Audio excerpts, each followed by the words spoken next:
দল ব্যাংকের ভিতরে ঢুকে পড়ার পর স্থানীয় গ্রাহক এবং ব্যাংকের সকল কর্মকর্তাদের জিম্মি করে, অস্ত্রের মুখে জিম্মি করে ফেলেছে। এবং যেখানে সেকেন্ড অফিসার তখন ডাকাত দল দেখেই ভিতরে ঢুকে গেছে। ভিতরে ঢুকে যেই সেখানে তার ফোন দিয়ে বাড়ির কেয়ারটেকারকে জানানো হয়েছে এবং কেয়ারটেকার স্থানীয় জনতাকে নিয়ে ভিতরে গেটটাকে তালা দিয়ে অবরুদ্ধ করে রেখে, তালা দেওয়ার পর অবরুদ্ধ হয়েছে।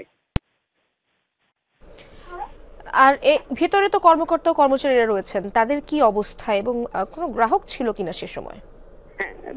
বিশ্বস্ত সূত্রে জানতে পেরেছি ওখানে 10 জন ব্যাংক কর্মকর্তা ছিলেন এবং বেশ কয়েকজন 12-14 জন গ্রাহক ছিলেন। তারা সবাই এখানে ডাকাত দলের কাছে জিম্মি অবস্থায় আছে। তারা অস্ত্র দিয়ে তারা রেখেছে এবং বাহিরের সাথে যে আইন শৃঙ্খলা বাহিনী আছে, স্থানীয় র্যাব, পুলিশ অথবা পুলিশের কর্মকর্তা, ঊর্ধ্বতন কর্মকর্তা এখানে এসেছে, কিন্তু কেউ তাদের সাথে এখনো ডাকাত দলে কোনো যোগাযোগ করছে না। আচ্ছা, আইন শৃঙ্খলা বাহিনীর সদস্যরা কি বলছেন এই ব্যাপারে? তারা তো বাইরেই রয়েছেন, যোগাযোগ তো হয়নি এখনো। কি পরবর্তী কি পদক্ষেপ নিতে পারেন তারা? জি, আইন শৃঙ্খলা বাহিনী ঘটনা এসে 2টার পর 2:30টার দিক থেকে তারা এখানে উপস্থিত হয়েছে।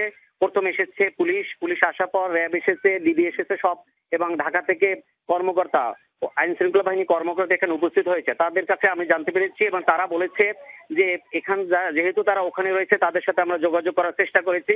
সকল উৎসুক জনতা, হাজার হাজার উৎসুক জনতা তাদেরকে সরিয়ে দিয়েছে এবং তাদের সাথে যোগাযোগ করার সর্বোচ্চ চেষ্টা করেছে।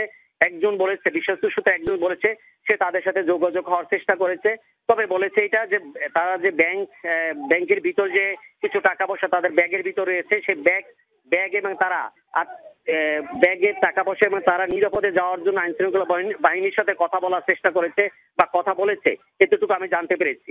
আচ্ছা, আপনি জানাচ্ছিলেন ভেতরে থাকা কর্মচারীরা কথা বলার চেষ্টা করেছে, তারা কি সুস্থ রয়েছেন কিনা কিছু জানা গেল কিনা?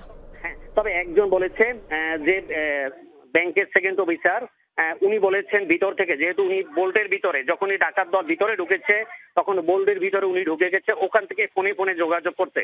তবে ওনারা বলেছে যে না, সবাইকে অস্ত্রের মুখে জিম্মি করে রেখেছে, কোথাও তাদেরকে কোনো মারধর বা অন্য কিছু করে নাই এবং তারা খুব ছটফট করতেছে এখান থেকে কিভাবে বের হবে এবং সেই প্রক্রিয়া তারা চালিয়ে যাচ্ছে।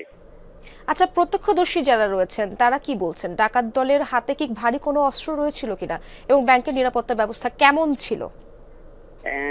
একজন প্রত্যক্ষদর্শী, উনি পাশে এক দোকানদার, উনি বলেছেন যখন ওনারা ঢুকেছেন কাটার ছিল, বোল্ট কাটার মতো সে গ্যাস পাইপ এবং অস্ত্র তারা নিয়ে যখন ঢুকতে দেখেছে, কিন্তু তারা প্রথম বুঝতে পারে নাই। যখন সেকেন্ড অফিসার বলার পর তারা এখানে এসে অস্ত্র এবং বোল্ট কাটার জন্য, টাকার যে বোল্ট কাটার জন্য তারা অস্ত্র নিয়ে ঢুকেছে, এটা তারা প্রত্যক্ষ দেখেছেন কিছু লোক।